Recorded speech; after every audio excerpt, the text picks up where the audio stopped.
Hello, advocates. Welcome to the Regional Interview Project, and I am Rhonda Otteson with the Minnesota Coalition for the Homeless, and I'm happy to introduce Steve Horsfield from Simpson Housing Services. Thank you for taking time out of your schedule today to talk with us, Steve. Thank you so much, Rhonda.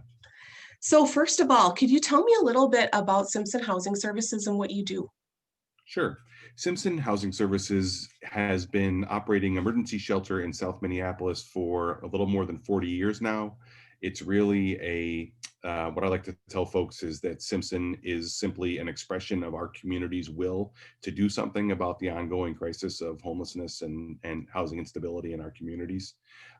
Since our inception in the early 80s, Simpson has gone on to in addition to our emergency shelter program, we've gone on to expand supportive housing programs to families that are formerly homeless and individuals who are formerly homeless, to the stage where we're at now, where we provide support services to about 500 households across the metro at any given point in time, who are households that are getting restabilized back into our communities.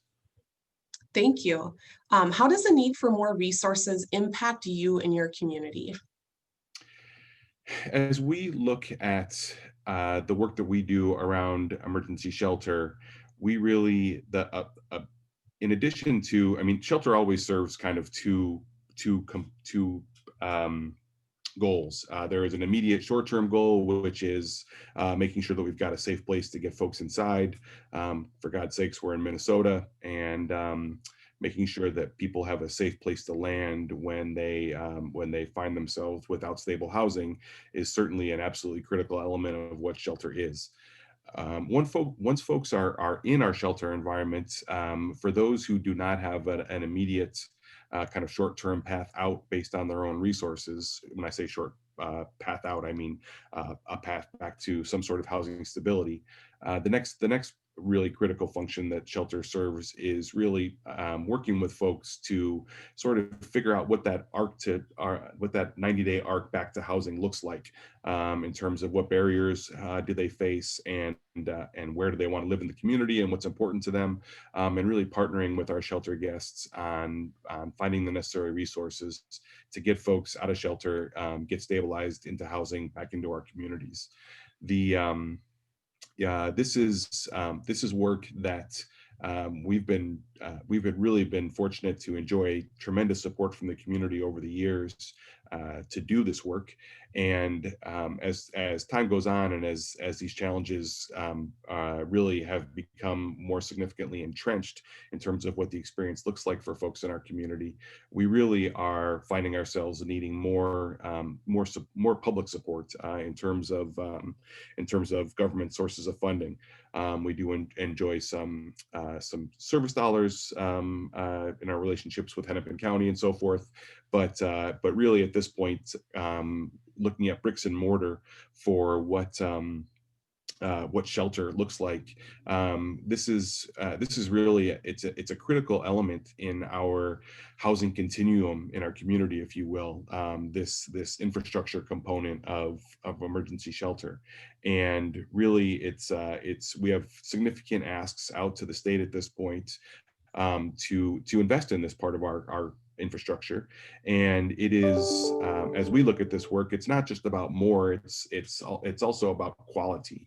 And so a lot of our partners around town will use terms like, we want homelessness to be brief and non-recurring when it happens, and we anticipate that we are going to need an emergency response system of shelters to continue to be available for folks. And our wish is that we want that experience, we want that response to be as dignified as possible and as effective as possible in terms of connecting folks with housing resources.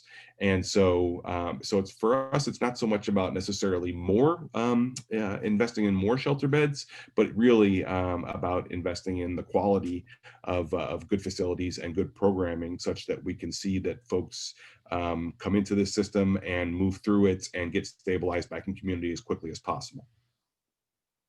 Thank you for sharing all that. Obviously, you've been a great partner in advocating with us to advance those investments in shelter. And I think Your perspective and story is always really helpful for community members to hear. What message would you share with advocates across Minnesota about your work?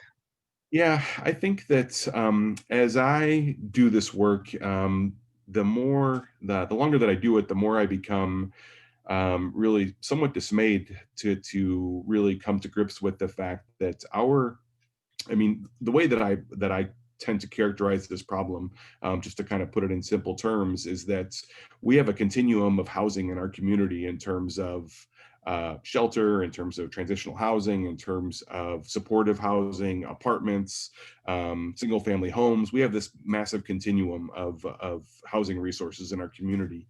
And there's a significant gap between what that continuum looks like and what all the members of our community can afford, both in terms of cost and in terms of meeting the respective needs. And that gap, in many ways, is really is a result of policy.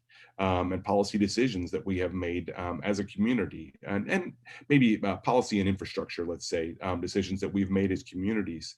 And to the extent that folks you find this disconcerting and really see housing as the most valuable part of our infrastructure, as I do, we have opportunities to make different choices around policy and to do things differently, such that we can close that gap and we can see to it that our housing continuum more closely matches the needs of what folks can afford and what they desire in our community. And so and that involves us making different choices, and that involves us advocating for different choices.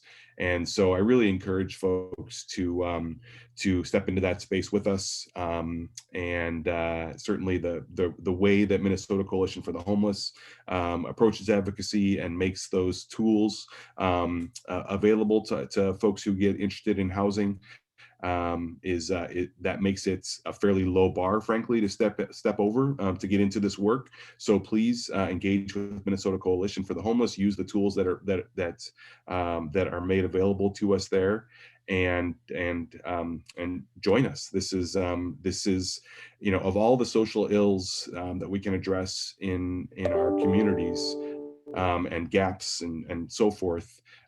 This advocacy around housing is unique in that the ripple effects of doing housing right are broader than anything else we can approach. Doing housing correctly, housing is healthcare, housing is education support, housing is employment support, housing is public safety.